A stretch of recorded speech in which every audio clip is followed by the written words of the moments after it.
नमस्कार साथियों, राजस्थान बोर्ड कक्षा 10 में आज हम स्टार्ट करेंगे चैप्टर संख्या 15 वृत्त की परिधि और क्षेत्रफल के बारे में। हमने पिछला जो वीडियो था चैप्टर संख्या 14 से जो रचना से संबंधित थी उसके दोनों प्रश्नावली 14.1 14.2 के सभी प्रश्नों को हल किया था। आप उसके वीडियो भी है डिस्क्रिप्शन के लिंक से देख सकते हैं। आज जो हम पढ़ने वाले हैं वो हमारे जो कुछ जो बातें हैं वो इस प्रकार रहेगी।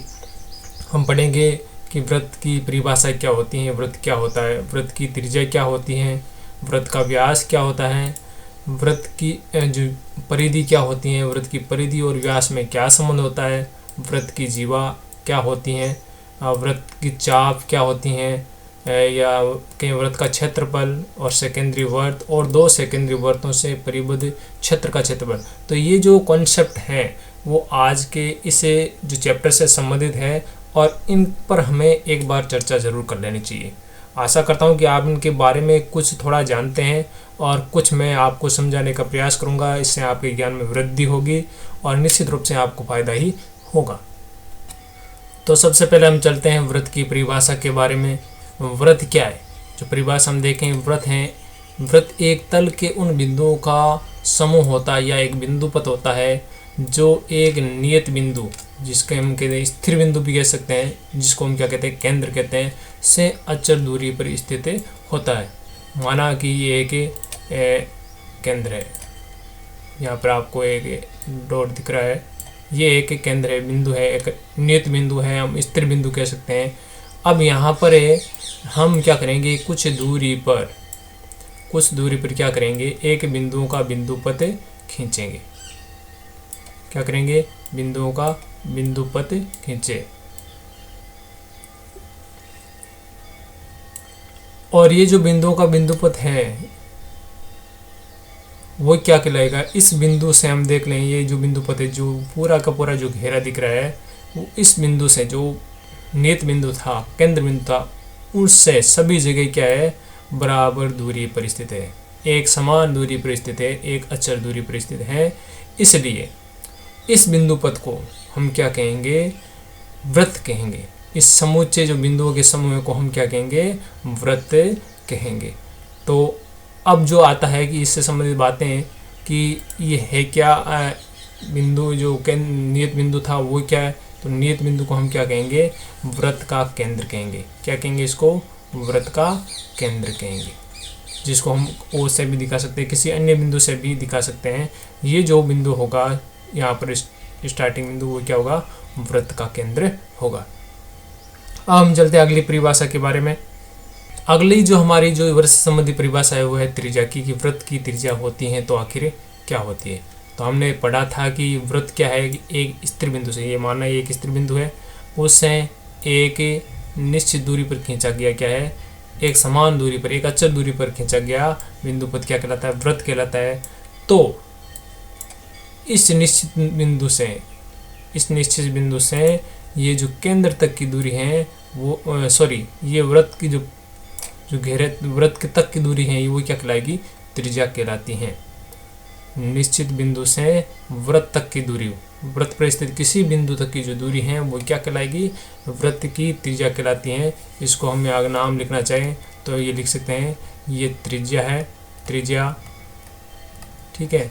इसको हम स्मॉल आर से भी लिखते हैं और कई बार कैपिटल आर से भी लिख सकते हैं। जहाँ जैसा हमें उचित लगे हम उसी शब्द का प्रयोग कर सकते हैं, कि कोई बाध्यता नहीं है कि हम स्मॉल आर ही लिखें। स्मॉल आर इसलिए लिखते हैं कि त्रिज्या को अंग्रेजी में क्या कहता है? रेडियस कहते हैं, इसलिए आर तो शॉर्ट नेम से इसको लिख दिया जाता है। तो ये केंद्र ओ हो गया और ये परिधि पर स्थित कोई बिंदु ए है, तो त्रिज्या क्या होगी? वृत्त की त्रिज्या होगी ओ ए। अब हम यहाँ बात करें कि क्या एक वृत्त में कितनी त्रिज्याएं खींची जा सकती है, एक त्रिज्या खींची जा सकती है या अनेक त्रिज्या खींची जा सकती है। तो हम यहाँ देखेंगे कि इस वृत्त पर स्थित वृत्त की परिधि पर क्या होते हैं? अनेक बिंदु होते हैं। वृत्त की परिधि पर क्या होते हैं? अनेक बिंदु होते हैं। हम देख सकते हैं ये बिंदु, यहाँ बिंदु, सभी जगह ये बिंदुओं का बिंदुपथ है। ये सभी क्या है? बिंदुओं का बिंदुपथ है। अनंत बिंदु है। तो अनंत बिंदु है उनको हम क्या करेंगे, केंद्र से अगर मिलाएंगे तो कितनी त्रिज्याएं खींची जा सकती है, अनंत त्रिज्याएं खींची जा सकती है। ये तो हमने कुछ बिंदु दिखाए हैं, बाकी अनंत त्रिज्याएं, अनंत बिंदु है, अनंत त्रिज्याएं खींची जा सकती है। जैसे हम ये बात करें, इसको मिला दिया, ये हो गया, यहाँ से इसको मिला दिया, ये हो गया, यहाँ से इसको मिला दिया। ऐसे ही सभी को अगर मिलाएं तो निम्न प्रकार का वृत्त और वृत्त की त्रिज्याएं बनती हैं। तो इस प्रकार हम कह सकते हैं कि वृत्त पर है अनंत बिंदु होते हैं, असंख्य बिंदु होते हैं। इसलिए प्रत्येक बिंदु को अगर केंद्र O से मिलाएं तो वो जो रेखाखंड है वो क्या कहलाएगा, वो त्रिज्या कहलाते हैं। वो क्या कहलाता है, त्रिज्या कहलाता है। कि वृत्त की परिधि से केंद्र की जो दूरी है वो क्या कहलाएगी, त्रिज्या कहलाती है। यानी वृत्त पर स्थित किसी बिंदु को अगर केंद्र O से मिला दे तो उस रेखाखंड को हम उस वृत्त की त्रिज्या कहते हैं। और एक वृत्त में अनंत त्रिज्या, अपरिमित रूप से अनंत त्रिज्याएं खींची जा सकती हैं। अब हम बात करते हैं अगली परिभाषा जो है, अगर नेक्स्ट पेज लेते हैं, वृत्त का व्यास क्या होता है। तो हम वैसे ही वापस एक वृत्त की रचना करेंगे। ये केंद्र बिंदु हमने ले लिया और यहाँ एक प्रकार से वृत्त बना लें। ये हमने वृत्त बना लिया। हमने पढ़ा था कि ये जो केंद्र बिंदु है उससे वृत्त की परिधि तक के किसी बिंदु को अगर मिलाएं तो वो क्या कहलाता है, वृत्त की त्रिज्या कहलाती है। और अगर इसी त्रिज्या को सीधे के सीधे इधर और बढ़ा दिया जाए तो वो क्या कहलाएगा, वृत्त का व्यास कहलाएगा। और इस प्रकार हम देख सकते हैं कि व्यास क्या होती है, व्यास इस त्रिज्या की दुगुनी होती है। यानी ये भी हम देखें, इधर हम देखें, ये त्रिज्या R है, ये केंद्र O है, तो ये भी क्या होगा, R। तो इस प्रकार व्यास क्या हो गया, व्यास बराबर हो गया 2R। और R क्या है, R त्रिज्या, 2 गुना त्रिज्या। तो व्यास क्या हो गया, व्यास हो गया 2 गुना त्रिज्या। व्यास हो गया अपना 2 गुना त्रिज्या। तो इस प्रकार हम कह सकते हैं कि वृत्त का व्यास है वो वृत्त की त्रिज्या के दुगुने के बराबर होता है। या फिर हम ऐसे कह सकते हैं कि वृत्त की परिधि पर स्थित किए दो बिंदु, माना ये बिंदु A है, इधर इसको नाम दे देते हैं A, इसको नाम दे दिया हमने B। वृत्त की परिधि पर, वृत्त पर स्थित किन्हीं दो बिंदु A और B को मिलाने वाला ऐसा रेखाखंड जो कहाँ से गुजरे, वृत्त के केंद्र से गुजरे, वृत्त के केंद्र से गुजरे, वो क्या कहलाएगा, वृत्त का व्यास कहलाएगा। अगर वो केंद्र से नहीं गुजरे तो वो वृत्त का व्यास नहीं कहलाता है, वो कहलाएगी वृत्त की जीवा, जिसको हम आगे अगले जो परिभाषा है उसके अंतर्गत पढ़ेंगे। तो ये हो गया वृत्त का व्यास के बारे में। तो व्यास ध्यान रखना है कि वृत्त के केंद्र से गुजरने वाली रेखा है, ठीक है। और जो वृत्त के दो बिंदु, जिसके अंत बिंदु कहाँ हो, वृत्त की परिधि पर हो या वृत्त पर हो, तो उसको हम वृत्त का व्यास कहते हैं। और वृत्त का व्यास है वो त्रिज्या का दुगुना होता है। और यहाँ हम दूसरी बात ये कहें, ये जो त्रिज्या है उस पूरी रेखा ए बी है, वो क्या व्यास है, उसके क्या होती है, आधी। तो यहाँ से हम देखो त्रिज्या का भी मान निकाल सकते हैं।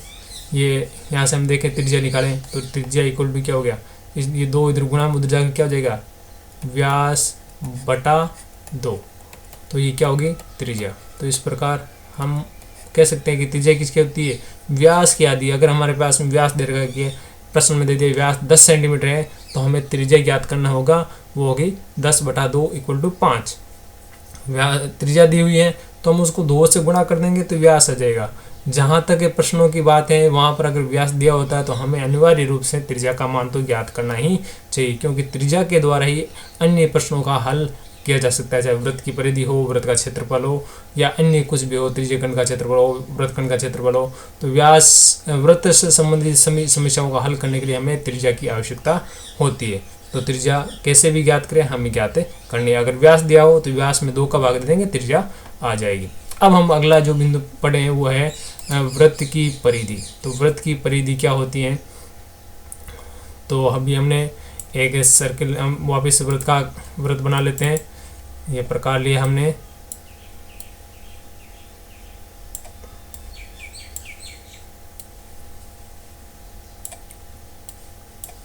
तो वृत्त के केंद्र से जो समान दूरी पे स्थित जो घेरा होता है, जो चक्र होता है, उसको हम क्या कहेंगे, वृत्त की परिधि कहते हैं। यानी वृत्त के जो चारों ओर का जो परिमाप होता है, यानी इसको अगर हम नापे, यहाँ एक बिंदु ले लेते हैं, माना ये बिंदु एक ले लिया मैंने P, तो इस बिंदु P से हमें यहाँ से घूमते घूमते घूमते नापते नापते नापते यहाँ से चलते वापस इस P पर ही पहुँच जाऊँ, तो इस माप को हम क्या कहेंगे, वृत्त की परिधि कहते हैं। इसको परिमिति भी कहते हैं, परिमाप भी कहते हैं, परंतु वृत्त के संदर्भ में हम ज़्यादातर परिधि का ही उपयोग करते हैं। परिमिति परिमाप का प्रयोग हम आयत है, त्रिभुज के संदर्भ में करते हैं।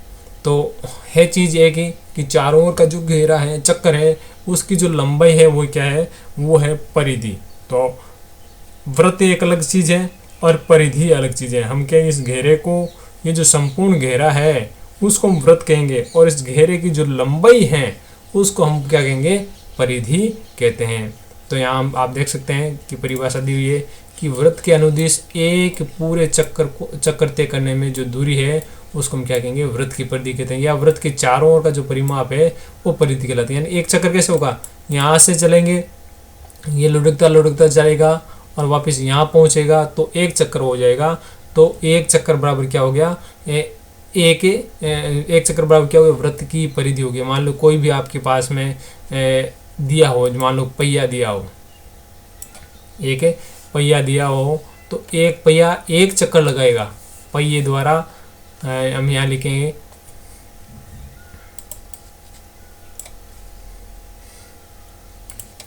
हाँ कि पहिए द्वारा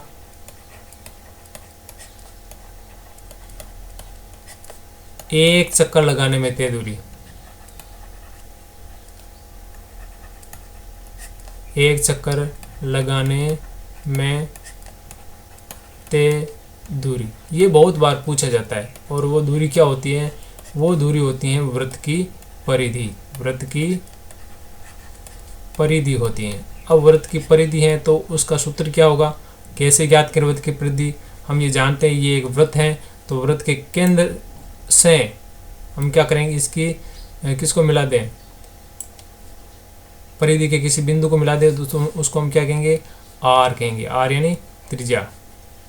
तो वृत्त की जो परिधि होती हैं वो क्या होती है, वृत्त की परिधि होती हैं 2 पाई आर, क्या होती हैं 2 पाई आर। यहाँ दूसरे रूप में हम कहेंगे जो वृत्त की परिधि होती हैं वो पाई, और या दूसरे रूप में हम कहें कि जो वृत्त की परिधि है, यहाँ हम साइड में ले लेते हैं, इसको हटाते हैं,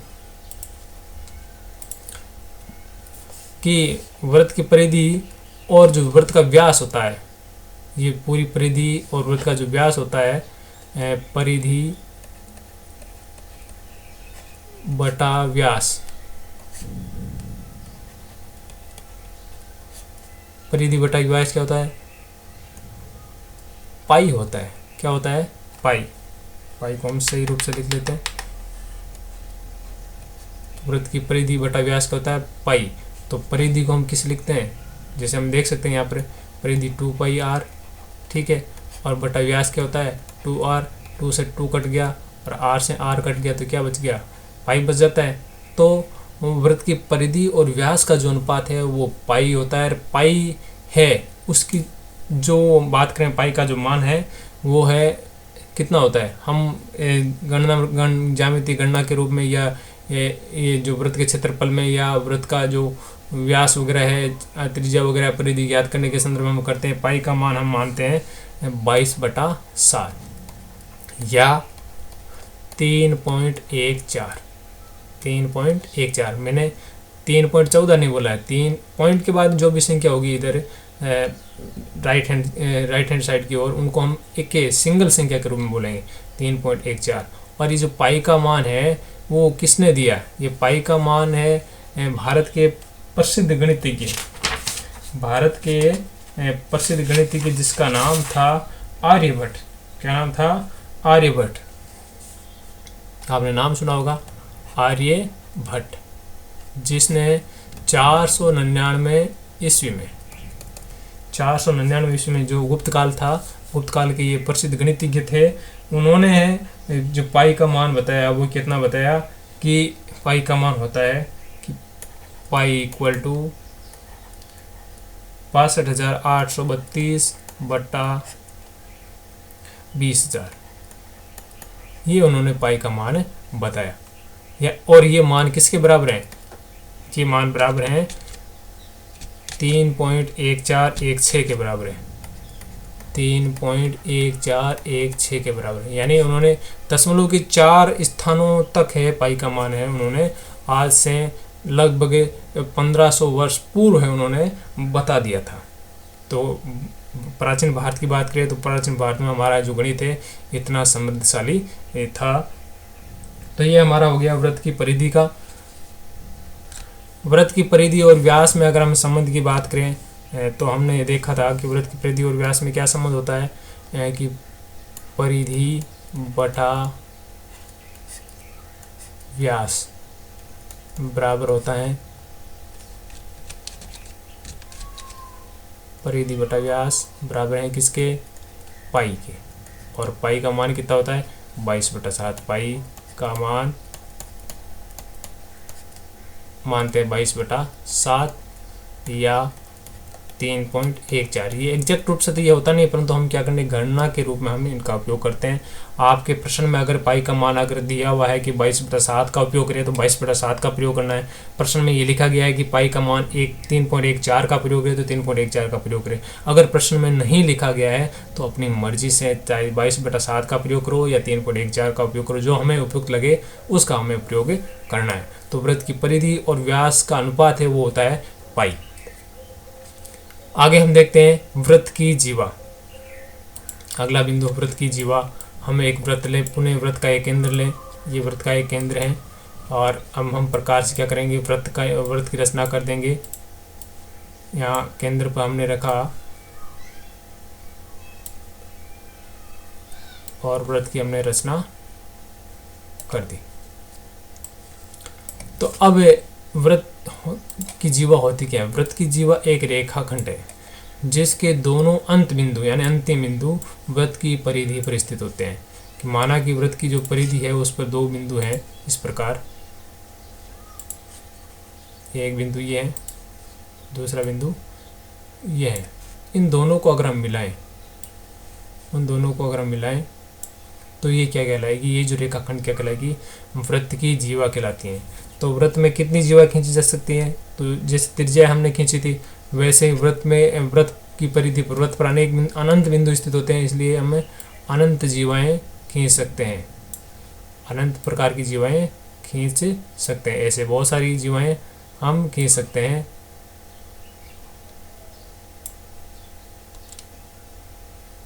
तो इस प्रकार आप देख सकते हैं बहुत सारी जीवाएं हम खींच सकते हैं।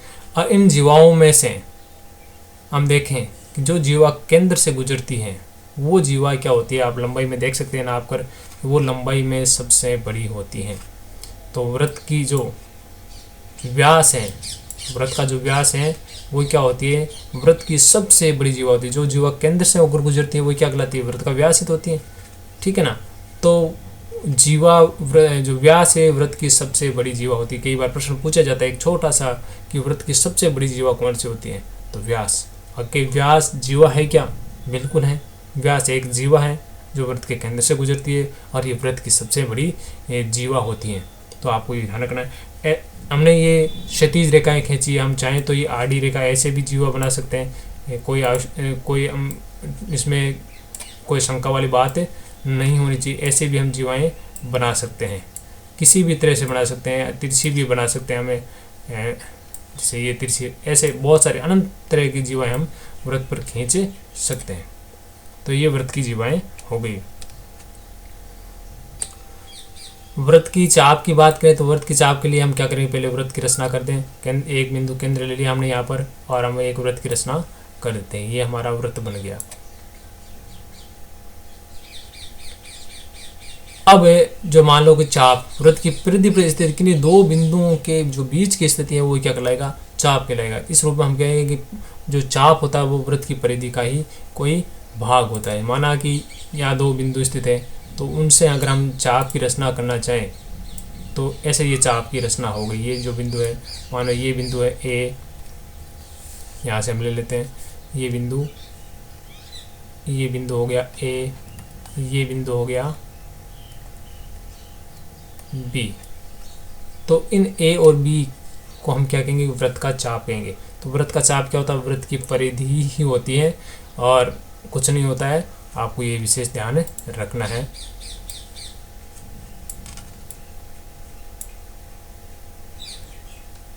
तो इस प्रकार हमने वृत्त के चाप के बारे में पढ़ा। तो चाप के कितने भी चाप हो सकते हैं, कोई ज़रूरी नहीं। चाप बड़ा भी हो सकता है, छोटा भी हो सकता है, आधा भी चाप हो, अर्ध चाप भी हो सकता है। कि यदि वृत्त की ये मान लो कि ये जो व्यास है, यहाँ ये वृत्त का व्यास है, सॉरी व्यास खींच लेते हैं, ये व्यास। अगर अंत बिंदु ये होते, दोनों चाप के दोनों बिंदु ये होते, मान लो ये बिंदु है P और ये बिंदु है Q, और फिर चाप काटा जाता, प्रकार को वापस ले आते हैं, फिर चाप काटा जाता, तो वो चाप क्या कहलाता, ये जो चाप काटा जाता इस P से लेकर ये Q तक, वो चाप क्या कहलाता। ये देखो वृत्त की परिधि को दो बराबर भागों में बांट रहा है, परिधि को क्या कर रहा है, दो बराबर भागों में बांट रहा है, इसलिए इसको हम क्या कहेंगे, अर्धवृत्त कहेंगे। क्या कहेंगे, अर्धवृत्त कहेंगे। हम इसमें जो बीच की जो जीवा है, ये व्यास को हटा देते हैं, तो इसको हम क्या कहेंगे, अर्धवृत्त कहेंगे। और अर्धवृत्त क्या हुआ, जो अर्धवृत्त है वो कितना होगा, अर्धवृत्त क्या होता है, अर्धवृत्त इक्वल टू परिधि बटा 2, परिधि बटा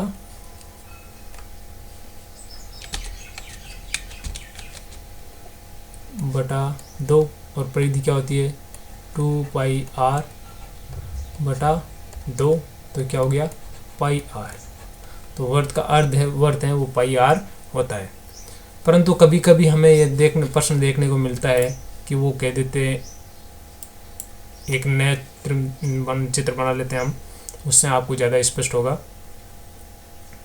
तो कभी कभी हमें ऐसा चित्र दिया जाता है, हम देखते हैं उसमें ये बिंदु, ये ए है, मान लो ए है, ये बी है, और कैसा ये अर्धवर्त है। तो इस अर्धवर्त का परिमाप क्या होगा, तो इस अर्धवर्त का परिमाप देखें तो हम यहाँ देखें, ये जो चीज़ है वो तो हमें मालूम है। तो हमें हम क्या करते हैं, बड़ी जल्दीबाजी में हम कहते हैं कि अर्धवर्त का परिमाप क्या होगा, अर्धवर्त का परिमाप होगा परिधि का आधा, परिधि है 2πr, तो अर्धवर्त का परिमाप क्या हो गया πr, ये हम बता सकते हैं। परंतु यहाँ पर हम देखें कि ये जो अर्धवर्त है वो कैसा है, बंद है, खुला नहीं है। अगर यहाँ से ये रेखा नहीं होती, व्यास नहीं होता, तो हम बता देते हैं कि इस अर्धवर्त का परिमाप πr है, परिधि का आधा हो गया। परंतु यहाँ से ये व्यास दिया हुआ है, तो ये व्यास क्या करेगा, अब इस परिमिति को जोड़ना पड़ेगा। अगर मान लो ऐसा कोई प्लॉट है, तो इस तरफ की ये बाढ़ होगी और ये चारों ओर की बाढ़ होगी। ये चारों ओर की जो वृत्ताकार बाढ़ है, अर्धवृत्ताकार, वो तो हो गई πr, और फिर ये और जोड़ना पड़ेगा। ये वृत्त का व्यास है, वृत्त का व्यास क्या होता है 2r, ये r, ये r 2r, इसलिए अर्धवृत्त का संपूर्ण जो परिमाप क्या हो गया, वो हो गया πr + 2r। तो इसका आप विशेष ध्यान रखें। ऐसा प्रश्न भी आया हुआ है, अगली जो प्रश्नावली 15.1 में है, तो उसको भी हम देखेंगे। अब पढ़ेंगे हम सकेंद्रीय वृत्त के बारे में, कॉन्सेंट्रिक सर्किल, कि जिन वृत्तों का केंद्र एक ही हो वो क्या कहलाते हैं, सकेंद्रीय वृत्त। नाम से स्पष्ट है, सकेंद्रीय, समान केंद्र वाले वृत्त। तो जिनके केंद्र एक ही हो वो क्या कहलाएंगे, सकेंद्रीय वृत्त कहलाएंगे। तो माना हम एक बिंदु ले लेते हैं, यहाँ पर ये केंद्र बिंदु हमारा O है, ठीक है। अब हम प्रकार लें और उससे मैंने ये 3 सेंटीमीटर की त्रिज्या का हमने क्या कर लिया, एक वृत्त खींच लिया, एक वृत्त हमने खींच लिया। अब इसी केंद्र पर है, मैं एक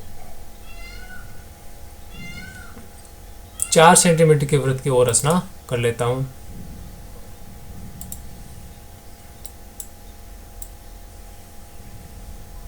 तो मैं देखता हूँ कि दोनों ही जो वृत्तों का केंद्र है वो क्या है, दोनों ही वृत्तों का केंद्र है वो एक ही है।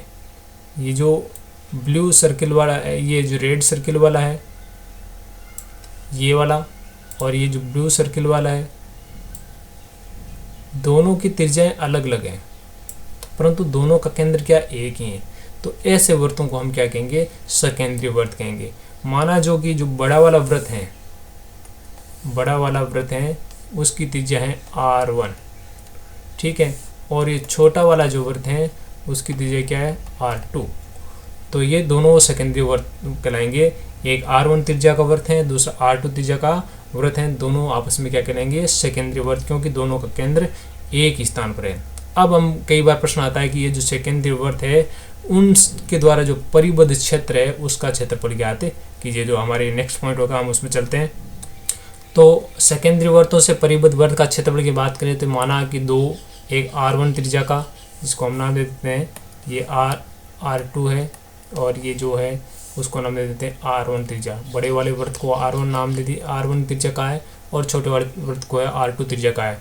तो दो सेकेंडरी वृत्त जिनका केंद्र एक ही है, जहाँ R1 ग्रेटर देन R2, यानी R1 जो त्रिज्या है वो R2 से बड़ी है, तो दोनों सेकेंडरी वृत्तों से जो परिबद्ध क्षेत्रफल होगा वो क्या होगा। अब वो परिबद्ध क्षेत्र है क्या, तो उसको मैं दिखा देता हूँ। ये दोनों वृत्तों से जो के बीच में जो बना हुआ भाग है वो क्या कहलाएगा, उसका परिबद्ध भाग कहलाएगा। ये जो भाग है इसको हम ये कलर कर देता हूँ मैं।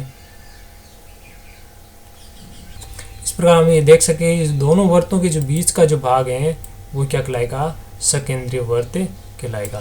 तो ये बिल्कुल जो बीच में ये रंग जो रंगा हुआ है, ये जो दोनों वृत्तों के बीच में ये जो बात है वो भाग है वो क्या कहलाएगा, सकेंद्रीय वृत्त कहलाएगा।